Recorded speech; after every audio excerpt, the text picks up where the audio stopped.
টাকার বিনিময়ে যৌনসঙ্গী ভাড়া করছেন নারীরা নিজেই, বাইরের কোনো ঘটনা নয়। ঢাকা সহ বড় বড় শহরগুলোতে এমন ঘটনা ঘটছে।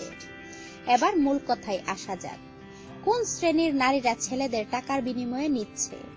মূলত দুই শ্রেণীর নারীরা তাদের চাহিদা মতো ছেলে ভাড়া করছে। প্রথম সারিতে রয়েছে বিশ্বের বিভিন্ন দেশ থেকে ঢাকা শহরে আসা মানবাধিকার ও এনজিও নারী কর্মীরা।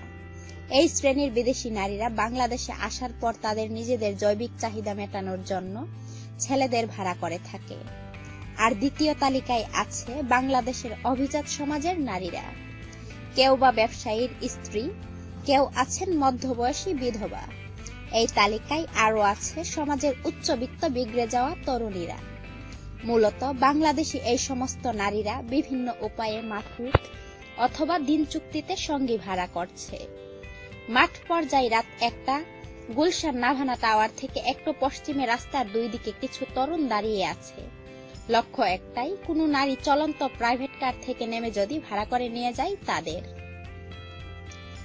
প্রিয় ভিউয়ার, এমন অসামাজিক কার্যকলাপ সম্পর্কে আপনাদের মতামত কি?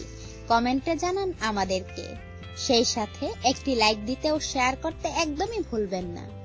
আর হ্যাঁ, এমন অজানা আরো নিত্য নতুন তথ্য জানতে এখনই সাবস্ক্রাইব করুন আমাদের চ্যানেলটিকে।